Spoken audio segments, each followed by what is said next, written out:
ഒത്തിരി പഴുത്തു പോകാത്ത 4 മാങ്ങയാണ് ഞാൻ എടുത്തിട്ടുള്ളത്. അത് ചെറിയ പീസുകളാക്കി നുറുക്കി ഒരു പാനിലേക്ക് ഇട്ട് കുറച്ച് വെള്ളവും ചേർത്ത് നന്നായി മൂടി വെച്ച് വേവിക്കണം.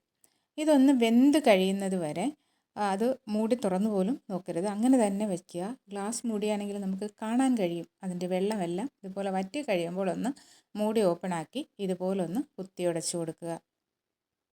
ഇതിലേക്ക് കുറച്ച് നെയ്യാണ് ഒഴിച്ചു കൊടുക്കുന്നത്. 2 സ്പൂൺ നെയ്യ് ഒഴിച്ച് നന്നായിട്ടൊന്ന് ഇളക്കി യോജിപ്പിക്കണം. നെയ്യിൽ മാങ്ങ വഴണ്ട് കഴിയുമ്പോൾ അതിലേക്ക് കുറച്ച് ശർക്കരയാണ് ചേർത്ത് കൊടുക്കുന്നത്. ആവശ്യത്തിനുള്ള ശർക്കര ചേർത്ത് മാങ്ങയിൽ ശർക്കര പിടിക്കുന്നത് വരെ നന്നായിട്ടൊന്ന് വഴറ്റി കൊടുക്കുക. ഇതിലേക്ക് ചവ്വരി വേവിച്ച് വെച്ചതാണ്, അതും കൂടെ ചേർത്ത് കൊടുക്കണം. ഇതൊന്ന് ഇളക്കിയതിന് ശേഷം ശർക്കര ചവ്വരിയിൽ പിടിച്ചതിന് ശേഷം തേങ്ങയുടെ 2ാം പാല് ഒഴിച്ചു കൊടുക്കുക. വെള്ളം എത്രയാണോ എന്ന് നോക്കി കണക്കിന് വേണം ഒഴിച്ചു കൊടുക്കാൻ. ഈ സമയത്ത് അത് തിളയ്ക്കുന്ന സമയത്ത് ഞാനിതിൽ കപ്പലണ്ടിയാണ് വറുത്ത് ചേർക്കുന്നത്. കപ്പലണ്ടി വറുത്ത് മാറ്റിയതിന് ശേഷം ഒരു മാങ്ങയുടെ പീസും കൂടെ ചെറുതായി നുറുക്കി വറുത്തെടുത്തിട്ടുണ്ട്. അതങ്ങനെ ഇരിക്കട്ടെ.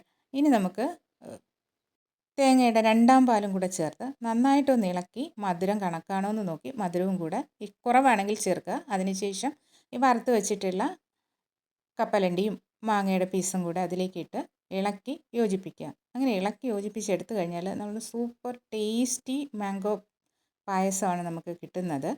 ഇതുപോലെ എല്ലാവരും ട്രൈ ചെയ്ത് നോക്കുക. ഷുഗർ ഉള്ളവർക്ക് പോലും ഈ പായസം കുടിക്കാം.